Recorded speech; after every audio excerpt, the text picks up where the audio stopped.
بسم اللہ الرحمن الرحیم۔ حکایت 29واں قصہ۔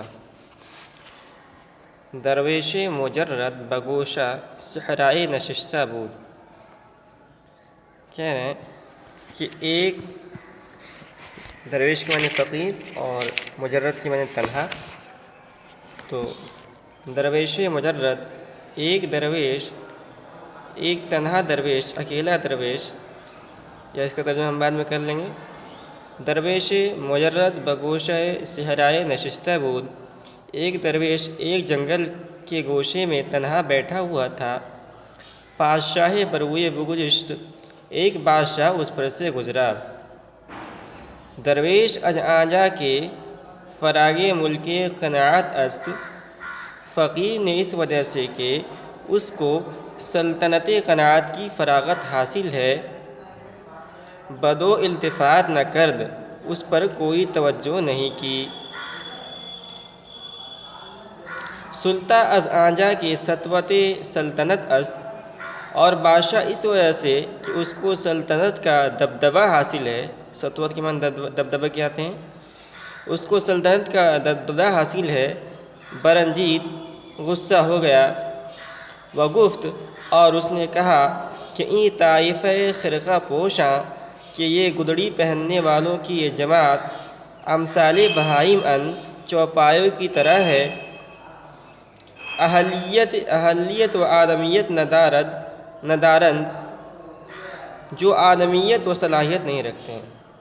تو قصہ یہ تھا کہ ایک بادشاہ تھا، تو ایک مرتبہ اس کا گزر جنگل سے ہوا، تو جنگل میں جہاں سے گزر ہوا وہاں ایک فقیر، ایک اللہ والے بیٹھے ہوئے تھے۔ جیسے کہ پہلے دستور یہ تھا کہ جو اللہ والے ہوتے تھے، درویش ہوتے تھے، وہ سچے درویش جو ہوتے تھے، وہ یکسوئی حاصل کرنے کے لیے، اللہ کی عبادت کو کما حق ادا کرنے کے لیے آبادی سے، بستی سے نکل کر جنگل کے اندر چلے جاتے تھے اور وہیں جا کر اللہ اللہ کرتے تھے۔ تو یہ فقیر بھی وہی اللہ اللہ کر رہے تھے۔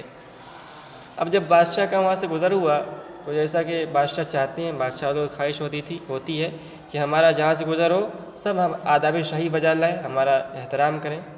لیکن فقیر والے، ان کے دل کے اندر صرف اللہ ہی ہوتا ہے، اللہ کی محبت ہوتی ہے، اور ان کے اندر ایک اور چیز ہوتی ہے، اور وہ ہے کہ یہ لوگ کسی مخلوق کی چاپلوسی نہیں کرتے۔ تو انہوں نے اس بادشاہ کی تعظیم نہیں کی، یعنی آداب شاہی بجا نہیں لائے۔ بادشاہ وہاں گزر گیا، اور اس لیے نہیں لائے کہ ان کو جو دولت حاصل تھی، قناعت کی دولت، وہ بادشاہ کے پاس نہیں تھی۔ تو بادشاہ ناراض ہو گیا، اس لیے کہ بادشاہ یہ اس کو دبدبہ اور طاقت قوت حاصل تھی، وہ تو چاہتا تھا کہ میرا احترام کیا جائے۔ تو اس نے آ کر اپنے وزیر سے شکایت کی کہ جو خرقہ نشین لوگ ہیں، گدڑی پہننے والے، یعنی جو صوفی لوگ ہیں، فقیر لوگ ہیں، درویش لوگ ہیں، ان کے اندر کوئی عالمیت نہیں ہے، کوئی صلاحیت نہیں ہے، کوئی تعظیم نہیں کرتے بادشاہ کی۔ تو وزیر نے جب سنا تو اس اللہ والے کی طرف روانہ ہوا۔ وزیر نزدیکش آمد، کہیں کہ وزیر، بادشاہ کا جو وزیر تھا، وہ اس درویش کی خدمت میں حاضر ہوا، اس خدمت میں آیا۔ وگفت، اور کہا، اے جوان مرد، اے مرد خدا، سلطان روئے زمیں پر تو گزر کرد، دنیا کا بادشاہ تیرے پاس ہو کر گزرا، وہ خدمت نہ کر دی، اور تو نے کوئی خدمت نہیں کی، وہ شرائط ادب بجا نہ یاوردی، اور نہ ادب کے شرائط بجا لائے۔ گفت، تو اس اللہ والے نے، درویش نے جواب دیا، سلطان را بگوئے، سلطان سے کہہ دو، بادشاہ سے کہہ دو، تا توقع خدمت از کسے دارد، کہ خدمت کی امید اس شخص سے رکھے کہ توقع بنعمت او دارد، جو اس سے دولت کی امید رکھتا ہو۔ بہت اچھا جواب دیا اس درویش نے، کہا کہ مجھے بادشاہ کی دولت کی چاہت نہیں ہے، اور میں نے کبھی بادشاہ کی دولت کا لالچ نہیں کیا کہ بادشاہ مجھے کوئی انعام دے، روپیہ پیسہ دے، تو میں اس کی آداب کیوں بجا لاؤں، میں اس کی تعظیم کیوں کروں۔ جو لوگ اس کی چاپلوسی کرتے ہیں، اس کی دولت کے امیدوار ہوتے ہیں، وہی لوگ اس کی تعظیم کرتے ہیں، اس کی آداب بجا لاتے ہیں۔ و دیگر بنا کے، اور دوسری بات یہ جان لے کہ ملوک از بہر پاس رعیت اند، کہ بادشاہ رعایا کی حفاظت کے لیے ہے، نہ رعیت از بہر طاعت ملوک، نہ کہ رعایا بادشاہ کی تعظیم کے لیے۔ تو دوسری بات اس درویش نے یہ کہی کہ بادشاہ جو ہوتے ہیں، بادشاہ لوگ ہوتے ہیں، ان کا مقصد یہ ہوتا ہے کہ اپنے رعیت کی، اپنی رعایا کی حفاظت کریں۔ فقیر اور رعایا اس لیے نہیں ہوتی ہے کہ جو ہے وہ اپنے بادشاہ کی تعظیم کریں۔ تو میں نے جو بادشاہ کی تعظیم نہیں کی ہے، اس میں میں نے کوئی کوتاہی نہیں کی ہے اور مجھ سے کوئی غلطی سرزد نہیں ہوئی ہے۔ اس کے بعد اس نے ایک شعر پڑھا اور شعر کے اندر بھی یہی پیغام تھا: بادشاہ پاسبان درویش است، بادشاہ فقیر کا محافظ ہے، گرچہ رامش بفر دولت اوست۔ تو یہ رامش جو ہے نا،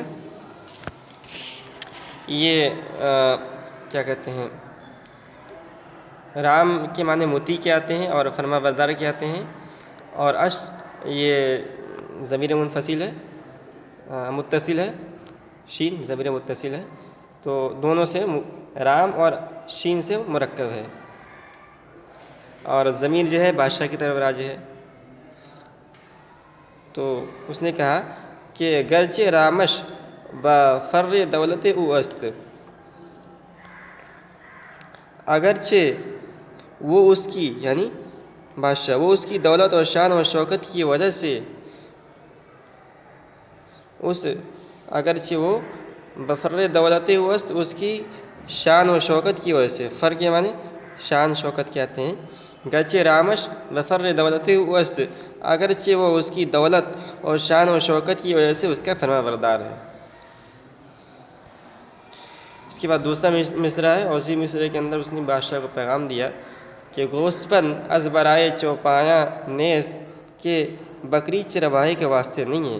گوسپن کے معنی بکری کہتے ہیں، اور چوپا چرواہا جو بکریوں کو چراتا ہے۔ تو گوسپن از برائے چوپا نیست، بادشاہ فقیر کا بکری چرواہے کے واسطے نہیں ہے، بلکہ چوپا برائے خدمت تو است، بلکہ چرواہا اس کی خدمت کے واسطے ہے۔ تو اس نے سمجھایا کہ دیکھو، جو چرواہا ہوتا ہے اور بکریوں کو چراتا ہے، تو بکری جو ہے چرواہے کے واسطے نہیں ہوتی ہے، بلکہ چرواہا کو اس لیے رکھا جاتا ہے کہ وہ بکریاں چرائے۔ تو اسی طرح رعایا یہ بادشاہ کے واسطے نہیں ہے کہ بادشاہ کی تعظیم کرے، بلکہ بادشاہ کو اس لیے چنا جاتا ہے، منتخب کیا جاتا ہے کہ وہ اپنے رعایا کی حفاظت کرے اور ان کے حقوق کی پاسداری کرے۔ گر یکی را تو کامراں بینی، ایک شخص کو تو اگر کامیاب دیکھتا ہے، دیگرے را دل از مجاہدہ ریش، تو دوسرے کا دل محنت و مشقت کی وجہ سے زخمی ہے۔ روز کے چند باش تا بخورد، تھوڑے دن ٹھہر جا، روز کے چند باش تھوڑے دن ٹھہر جا، تا بخورد خاک مغز سر خیال اندیش، تاکہ خیالات سوچنے والے سر کے مغز کو مٹی کھا لے۔ تو یہ اصل میں آگے مضمون کی پوری وضاحت یہ ہوگی کہ جب آدمی زندہ ہوتا ہے تو یہ امیری یا غریبی، بادشاہ فقیر کا فرق معلوم ہوتا ہے کہ یہ امیر ہے، یہ غریب ہے، یہ فقیر ہے، یہ بادشاہ ہے۔ لیکن جب آدمی مر جاتا ہے اور قبر میں دفن ہو کر مٹی بن جاتا ہے، تو پھر کوئی فرق نہیں رہتا کہ کون بادشاہ ہے، کون امیر ہے۔ وہی کہے روز کے چند باش تا بخورت خاک مغز سر خیال اندیش، تھوڑے دن ٹھہر جا تاکہ خیالات سوچنے والے سر کے مغز کو مٹی کھا لے۔ فرق شاہی و بندگی برخاست، بادشاہی اور غلامی کا فرق اٹھ گیا، تو قضائے بنشستہ آمد پیش، جب لکھی ہوئی تقدیر سامنے آئی۔ گر کسے خاک مردہ باز کند، اگر کوئی شخص مردہ کی قبر کو کھولے گا، نشناست توانگر از درویش، تو مالدار کو فقیر سے پہچان نہ سکے گا۔ تو جب اس فقیر نے یہ تقریر کی تو بادشاہ کو بہت پسند آیا۔ ملک را گفتن درویش استوار آمد، بادشاہ کو فقیر کا کہنا اچھا معلوم ہوا۔ گفت تو بادشاہ نے اس فقیر سے کہا، از من چیزے وخا، کہ مجھ سے کوئی چیز مانگ لو۔ گفت تو اس فقیر نے کہا، درویش نے کہا، ہمی خواہم کہ میں یہی چاہتا ہوں، میں اتنا چاہتا ہوں کہ دیگر بارہ زحمت بمن نہ دہی، کہ دوبارہ آپ مجھے تکلیف نہ دیں، مجھے یہاں بلائے نہ، میں تو اللہ کر رہا تھا، اللہ خیال میں تھا، مجھے وہیں رہنے دیں۔ گفت تو بادشاہ نے کہا، میرا پندے دہ گفت کہ مجھے کوئی نصیحت کر کے جاؤ، کوئی نصیحت کہہ دو مجھے۔ بیت تو اس فقیر نصیحت کی، دریاب کنوں کہ نعمتت ہست بدست، دریاب کے معنی آتے ہیں، فعل امر کا صیغہ ہے حاصل کرنا، دریاب کنوں کہ نعمتت ہست بدست، اب کچھ فائدہ حاصل کر لے کہ دولت تیرے ہاتھ میں ہے، کی دولت ملک می ربت دست بدست، اس لیے کہ یہ ملک و دولت ہاتھوں ہاتھ جاتے ہیں۔ تو کہنے کا مطلب تھا اس کی نصیحت کا کہ ابھی جب اللہ رب العزت نے آپ کو دولت دیا ہے، بادشاہ بنایا ہے، تو اس دولت کو آپ کام میں لائیے اور اس کو نیکی کا حصول کا ذریعہ بنائیے، اس لیے کہ دولت اور یہ ملک آپ کے ہاتھ میں ہمیشہ ہمیشہ نہیں رہے گی۔